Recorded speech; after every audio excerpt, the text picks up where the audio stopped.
Shalom, saya akan menguraikan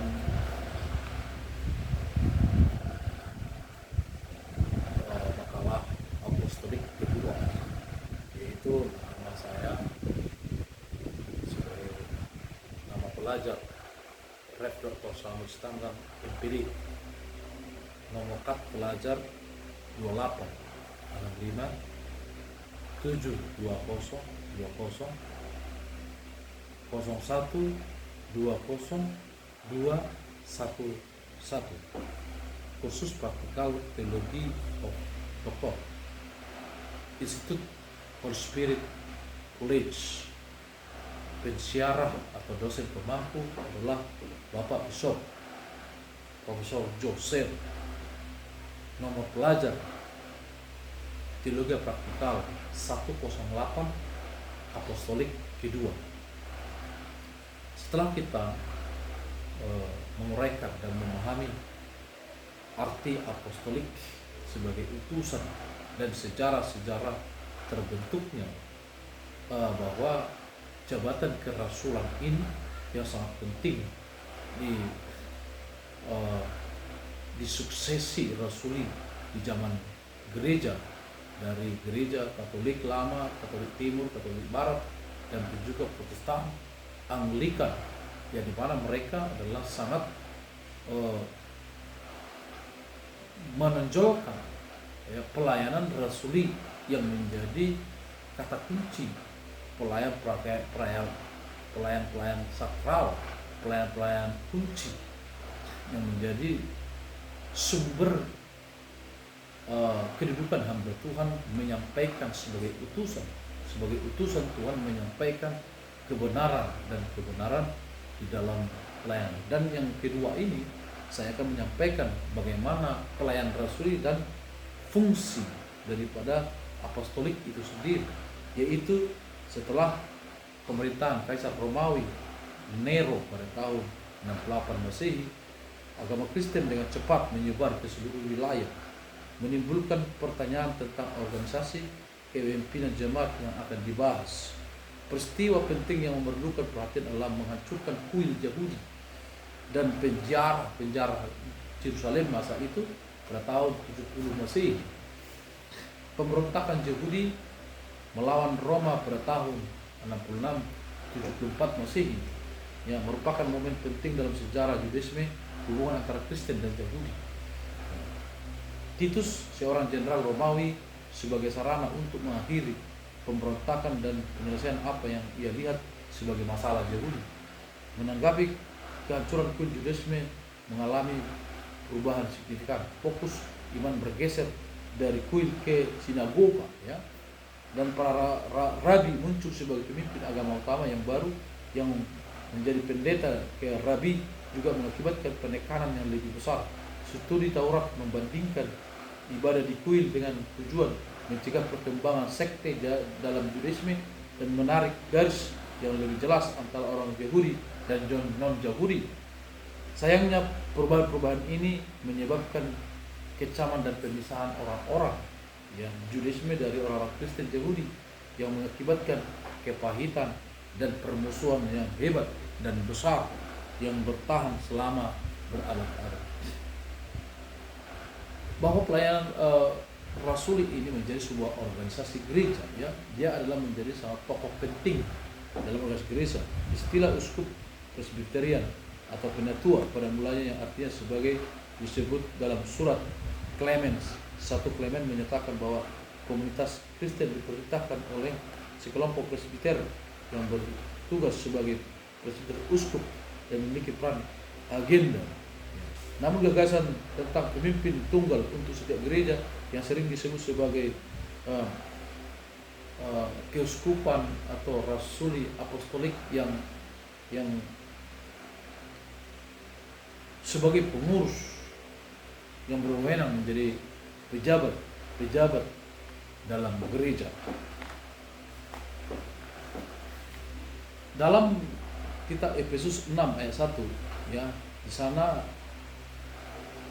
tidak berhubungan keuskupan apostolik melainkan dengan kehendak para uskup. Allah menghendaki keuskupan menjadi kepala komunitas sebagai ketua penatua, ya, ketua penatua dalam pelayanan gereja. Tapi dalam hal ini maka di dalam pengantar apostolik pertama adalah bagaimana kedudukan itu terbentuk di dalam suatu organisasi di pandangan-pandangan teologi dan organisasi gereja. Nah, teologi dalam kerasulan ini memiliki kedudukan dalam ibadah. Bagaimana kerasulan ini menjadi penting dalam ibadah dan dalam teologi. Di sana selama periode ini hanya ada sedikit hal yang dapat ditambahkan dalam pembahasan ajaran gereja yang dipastikan kitab suci terdapat bukti muncul berbagai kesalahan-kesalahan di dalam doktrin-doktrin gereja. Di sana bahwa mengenai ibadah pada masa para apostolik rumit, serangkaian yang terjadi pada bapak-bapak apostolik itu, di mana apostolik memberi pandangan wawasan Kristen mula-mula mengenai hukum Tuhan, hari Tuhan, tentang perjamuan baptisan. Itu terjadi sebuah pergeseran yang sangat memprihatinkan, ya. Kita harus memahami perkembangannya di dalam kedudukan gereja itu sendiri. Dan itu juga bahwa kerasulan itu akan menjadi membawa pengaruh kuasa yang lebih besar, ya, pada saat itu untuk melawan agama-agama tradisional atau agama-agama yang bermunculan yang tidak sesuai dengan ajaran-ajaran Alkitab pada saat itu. Maka kedudukan rasuli ini ataupun apostolik ini sangat memiliki peran penting, apalagi di zaman Kaisar Nero, ya, ataupun zaman Commodus pada saat itu, bahwa rasuli itu sangat penting untuk memberikan pandangan ataupun pengaruh dalam kehidupan apostolik. Rasul adalah orang-orang yang memiliki panggilan dan karunia pelayanan tersendiri di dalam tubuhnya. Fungsi khusus pelayanan kerasulan adalah melaksanakan perintah dan amanat kenabian yang diberikan Allah kepada gereja. Itu adalah fungsi dasar daripada apostolik. Nah, unsur-unsur apostolik menjadi ciri-ciri khas gereja apostolik adalah berjalan dalam doktrin kesatuan persekutuan yang sejati. Ini adalah prinsip dasar gereja apostolik. Gereja kerasulan mencerminkan Kisah Para Rasul 2 ayat 41 dan 47. Kemudian yang akan mereka buat sebuah doktrin yang menerima firman Allah, memberikan diri untuk dibaptis, dan mereka akan menjadi persekutuan para rasul, ya, untuk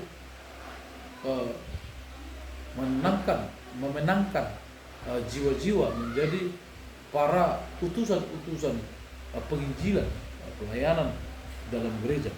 Maka Yesus adalah rasul teladan yang diutus menjadi apostolos oleh Tuhan.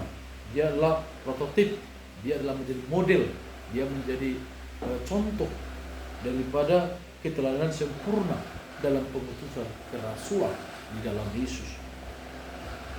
Pelayanan kerasulan apapun tidak mencerminkan pelayanan sifat karya Yesus Kristus, maka itu adalah kerasulan palsu.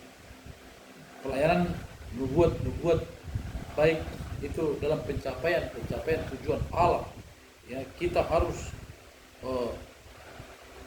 memberikan perbuatan-perbuatan yang murni itu, yang disingkapkan dengan murni dan tulus dan benar di dalam kebenaran Allah, supaya kita memiliki kedudukan kepercayaan kepada jemaat bahwa kerasulan itu adalah benar-benar utusan yang memberi pembenaran, yang memberi pesan yang mulia, memberi pesan kebutuhan dalam pertumbuhan jemaat Tuhan di dalam firman Tuhan. Demikian juga kami bukan lagi orang asing, tapi melainkan kawan seperjuangan orang-orang kudus, ya, anggota keluarga Allah yang dibangun di atas dasar para rasul. Di dalamnya seluruh bangunan yang dirancang dengan baik tumbuh menjadi bangunan bait suci Allah dalam kerasulan diri, ya. Di dalamnya kamu juga dibangun untuk menjadi tempat kediaman Allah, yaitulah rasul melalui kuasa Roh Kudus.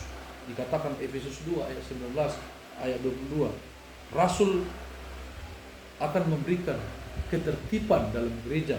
Rasul akan memperbaiki hukum-hukum, bahkan menyelesaikan masalah-masalah yang menimpa, ya, yang menimpa gereja. Ya, masalah dalam pengajaran, masalah dalam didikan dan teknik kepemimpinan, bahkan mengarahkan gereja di dalam perjalanan kerohanian, maka rasul itu akan memberikan pengaruh untuk menyehatkan gereja dan pertumbuhan gereja. Dalam Kisah Para Rasul 15 ayat 41 mengatakan dalam bahasa Yunani yang disebut episterisu, ya, episterisu, yang berarti memperkuat atau menegakkan kembali, ya, daripada masing-masing dari 5 jawatan, ya. Pelayanan tersebut menjadi dimensi rahmat Tuhan di dalam menegakkan gereja dan pertumbuhan gereja, mengaktifkan otoritas Kristus, ya, bahwa pesan kerasulan itu adalah mengaktifkan otoritas Kristus di dalam membangun gereja, ya, yang bertujuan untuk memuliakan bahkan pengagungan daripada Yesus Kristus di dalam gereja yang sehat. Sebab aku ini sekali bertemu denganmu agar aku dapat memberikan kepadamu suatu karunia rohani sampai pada akhirnya kamu boleh menegakkan. Ini pesan menegakkan yang artinya tugas daripada kerasulan, Roma 1 ayat 11. Seperti yang telah kami katakan, jika ada seorang yang memberitakan Injil lain daripada ketegakan Injil yang kami beritakan, yang dikatakan di Galatia 1 ayat 9, ya, Galatia 1 ayat 6. Aku heran bahwa kamu begitu cepat disingkirkan dari Dia yang telah memanggil kamu ke dalam kasih karunia Kristus kepada suatu penegakan Injil, ya, yaitu Galatia 1 ayat 6. Ya, di sana disampaikan seorang rasul harus memiliki kasih yang besar dan kepedulian yang besar. Dia memiliki lebih dari pelayanan yang lain. Dia memiliki karya anugerah yang besar di dalam gairah pelayanan Tuhan, di dalam membangun gereja. Hati yang penuh dengan cinta, keinginan pertumbuhan gereja yang besar, dan dia adalah dewasa, bahkan tanpa pamrih, tanpa hitung-hitungan untuk membangun anugerah Tuhan di dalam pertumbuhan gereja. Dalam 2 Korintus 11 ayat 28 dikatakan bahwa setiap hari untuk memperhatikan gereja, ya, membangun gereja, ya, setiap hari. Adalah pertumbuhan itu yang akan diladeni oleh kerasulan, manfaat fungsi dari kerasulan gereja. Di sana dengan ketekunan yang besar, kesabaran yang besar, ya, 2 Korintus 12 ayat 12, bahwa pelayanan kerasulan ini memiliki kesabaran yang besar, ya, memiliki daya yang besar, kemampuan yang besar, ya, kemudian diserahkan sebagai efek resiko yang besar juga harus akan dialami oleh seorang rasul. Kadang di satu sisi rasul seringkali dibenci, bahkan dihukum, bahkan dibunuh. Nah, ini adalah satu resiko para rasul yang ditanggung dalam memberitakan ataupun menyampaikan pesan dalam membangun gereja ataupun umat Tuhan di dalam pelayanan. Nah, ini adalah sangat penting sehingga pelayanan itu, ya, seorang rasul tidak dapat mendewasakan gereja, maka hal itu adalah tidak menjadi bagian. Rasul adalah suatu jabatan karunia Tuhan yang diberikan, yang memiliki hati sebagai bapa, ya, memiliki hati sebagai bapa yang dianugerahkan Tuhan. Seorang rasul kepada pembesar-pembesar jiwa, ya, dewasa jiwa, untuk dipakai Tuhan yang luar biasa mengayomi jemaat dan gereja. Di dalam firman Tuhan Galatia 4 ayat 19 dikatakan, anak-anakku, aku bersumpah supaya engkau ya lahir menjadi teladan bagi Kristus, menjadi nyata di dalam kamu.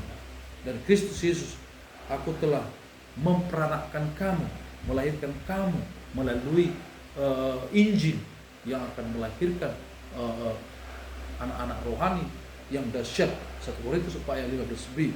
Maka gereja reformasi apostolik ini saat ini adalah merupakan suatu langkah dan pemilihan penting untuk menuntut gereja dalam saat ini di dalam pengajaran yang unik dan sehat dan bertumbuh, yang kita boleh berjalan dan dia boleh menjadi pusat sentral daripada kunci pertumbuhan sebagai pelayan Tuhan, bahkan pertumbuhan gereja membawakan dampak dan tujuan akhir, yaitu kemuliaan Tuhan dan kerajaan Allah. Terima kasih. Shalom.